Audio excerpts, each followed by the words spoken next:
सुविधा आज की इस वीडियो के अंदर हम लोग प्रश्नावली 1.1 को सॉल्व करने वाले हैं और वास्तविक संख्या ये चैप्टर फर्स्ट है। ठीक है, 10th का जो चैप्टर फर्स्ट है तो यहाँ पे हम इसको सॉल्व करने वाले हैं। सॉल्व करने से पहले आपको कुछ बातें जाननी बहुत ज़रूरी है। सबसे पहले आप सॉल्व करोगे क्वेश्चन तो यहाँ पे यूक्लिड विभाजन एल्गोरिथम आएगा।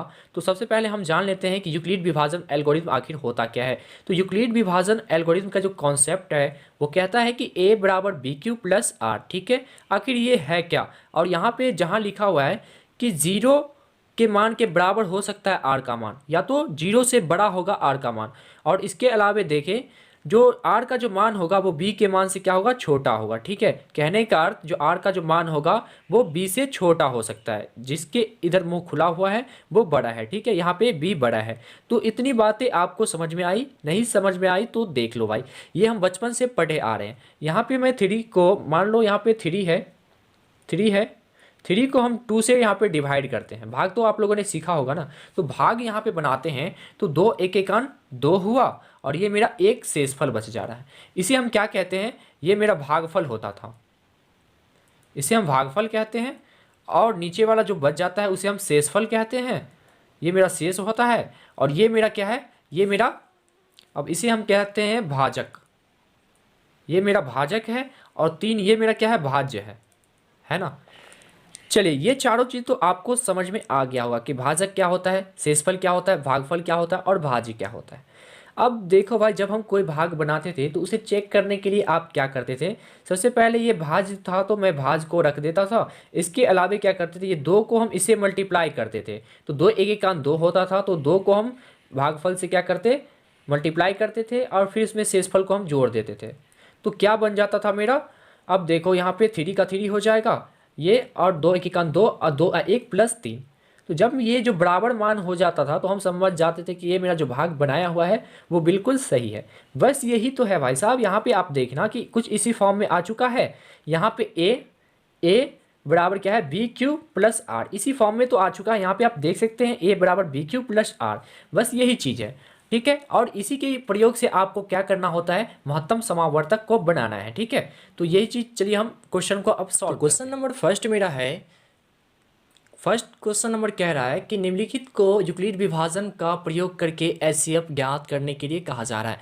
तो आपको यूक्लिड विभाजन एल्गोरिथम का यहाँ पे यूज़ करना है और उसके अनुसार आपको क्या करना है, इसको एचसीएफ को निकालना है। तो आप लोगों ने एचसीएफ तो ऐसे भी पढ़ा होगा। तो सबसे पहले हम देख लेते हैं कि इन दोनों में बड़ा कौन सा है। मैंने आपको अभी भी बताया कि जो बड़ा होगा उसे ए मानेंगे। तो सबसे पहले आप दर्शा दीजिए कि इसमें दोनों में बड़ा कौन सा है। तो यहाँ पर मैं 135 से बड़ा कितना है भाई, 225, ये बड़ा है। ठीक है, चूंकि ये डाल दीजिए, इसीलिए ए बराबर क्या हो जाएगा मेरा, 225 हो जाएगा और बी बराबर क्या हो जाएगा, 135 हो जाएगा।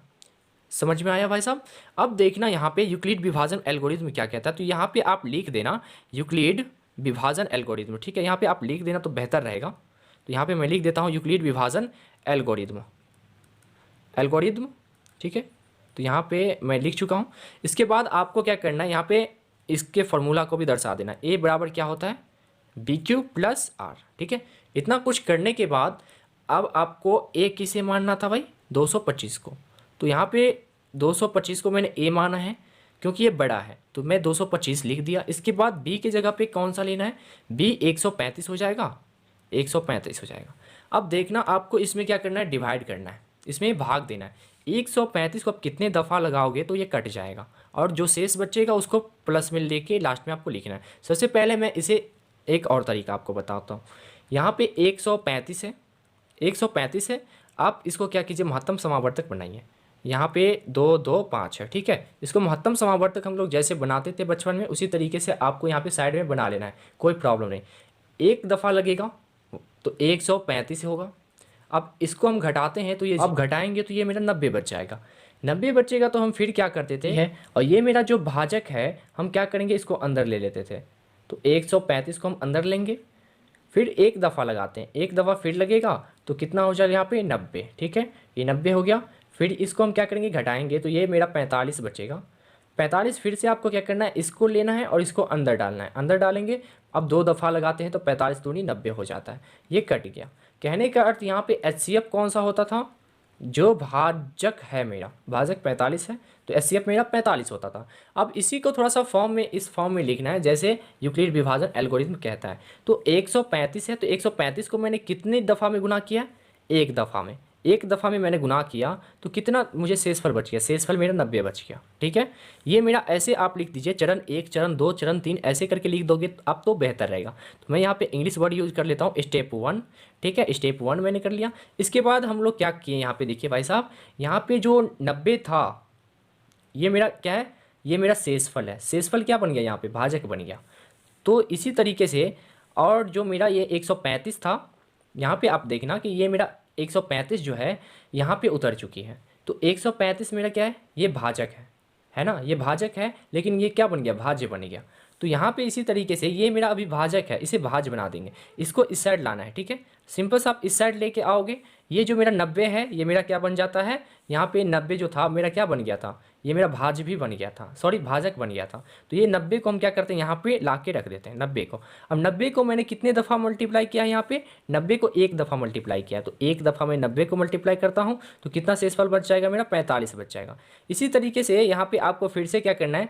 90 को इस साइड लेके आना है और 45 है तो 45 को आप यहाँ रहने दीजिए और यहाँ से मल्टीप्लाई कीजिए। दो दफ़ा 45 को मैंने मल्टीप्लाई किया है तो दो दफ़ा मल्टीप्लाई कीजिए, इसके बाद जीरो बच जाएगा। जब मेरा शेषफल जो है जीरो आ जाता है तो क्या होता है?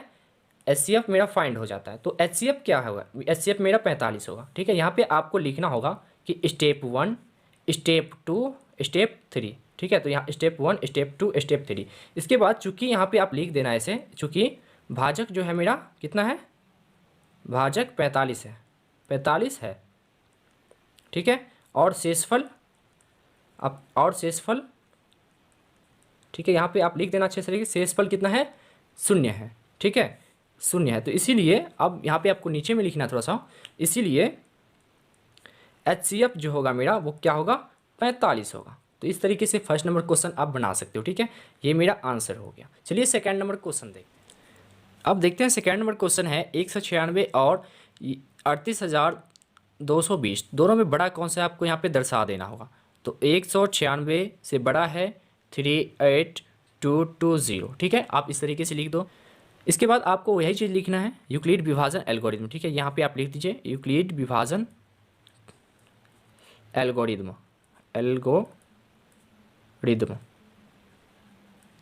एल्गोरिथम आपको लिख देना है यहाँ पे। इसके बाद जो इसका है कॉन्सेप्ट ए बराबर बी क्यू प्लस आर, उसे आपको लिख देना है। लिखने के बाद आपको क्या करना है? यहाँ पे 38,220 हो जाएगा और ये मेरा 196 हो जाएगा। अब देखो भाई यहाँ पे हम कैसे डिवाइड कर पाएंगे। यहाँ पे आप ऐसा करो कि HCF इसका बनाओगे तो एक दफ़ा में ही काटना होगा, तो आप अनुमान लगा सकते हो। यहाँ पे अनुमान नहीं लग पाएगा कि एक दफ़ा में कितने होगा, कितने दफ़ा में कट जाएगा। तो आप ऐसा करो, पहले डिवाइड कर दो इसको। ठीक है, आप इसको डिवाइड कर दो। यहाँ पर हम लगा लेते हैं 38,220 को हम एक बार डिवाइड कर लेते हैं। ठीक है, यहाँ पे डिवाइड करने से आपको ये अंदाज़ा लग जाएगा कि ये कितनी दफ़ा में जो है कटने वाली है। ठीक है, तो इस तरीके से आप लगा सकते हो।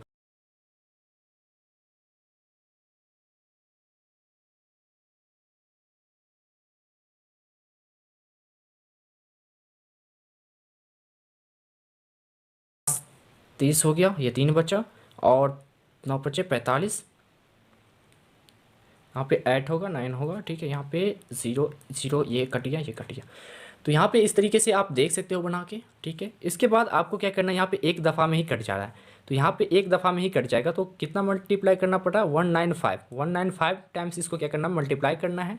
इसके बाद यहाँ पे शेषफल जो है मेरा क्या बच गया? 0 बच गया, यहाँ शेषफल नहीं बचा। तो ये एक ही स्टेप में जो होता है ये क्लियर हो जाता है। यहाँ स्टेप 1, ठीक है, यहाँ पे स्टेप 1 लिख दीजिए और एक ही स्टेप में क्या होता है? ये क्लियर हो जाता है ना, एक ही स्टेप में क्लियर हो जाता है, आपको दोबारा स्टेप नहीं लिखना पड़ेगा। तो यहाँ पे HCF कौन सा हो जाएगा मेरा? HCF जो हो जाएगा 196 हो जाएगा। ठीक है, HCF कौन सा होगा? 196, क्योंकि भाजक है तो आपको ऐसे लिख देना है। चूंकि शेषफल जो है 0 आ चुकी है और भाजक जो है 196 है, इसीलिए मेरा HCF जो होगा 196 होगा। चलिए हम नेक्स्ट नंबर क्वेश्चन देखते हैं। इसके बाद देखिए थर्ड नंबर जो क्वेश्चन है यहाँ पे 867 और 255 है। सबसे पहले आपको दिखा देनी है, जो बड़ा है वो उसको आपको दिखा देनी है। यहाँ पे देखिए 255 से बड़ा है 867। ठीक है, इसके बाद आपको यहाँ पे यूक्लिड विभाजन एल्गोरिथम लिख देना है। इसके बाद इसके कॉन्सेप्ट जो है ए बराबर बी क्यू प्लस आर, ये लिख देने हैं। इसके बाद ए की जगह पे बड़ा वाला जो है वो ए मानते हैं हम, तो बड़ा वाला को ए मान लिए। इसके बाद बी की जगह पे छोटा वाला ले लिए। ठीक है, इसके अलावा आपको क्या करना है? आप डायरेक्टली यहाँ पे आप क्या करो? महत्तम समावर्तक साइड में कहीं निकालो। ठीक है, तो यहाँ पे मैं महत्तम समावर्तक इसका निकाल देता हूँ। यहाँ पे 255 है तो 255 में महत्तम समावर्त कितने करना है, 867।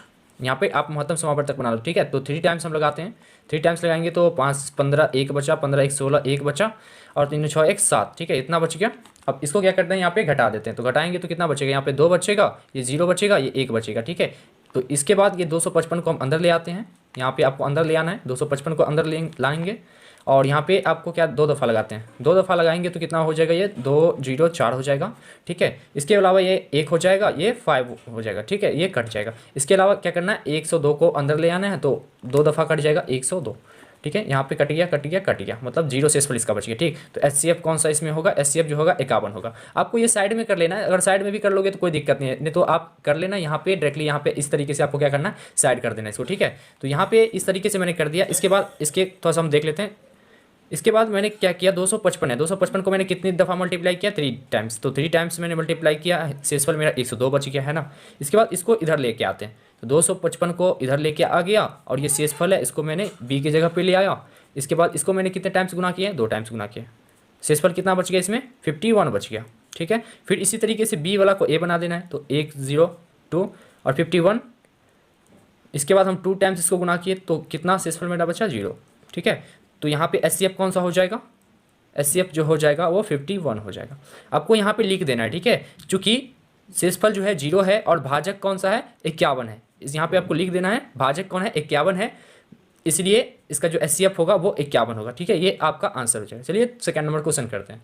तो सेकंड नंबर क्वेश्चन कह रहा है कि किसी धनात्मक विषम पूर्णांक 6q + 1 6q + 3 6q + 5 के रूप का हो सकता है या नहीं हो सकता है। तो यहाँ पे q का जो मान है वो क्या है, एक पूर्णांक है। तो चलिए हम इसे करके देखते हैं।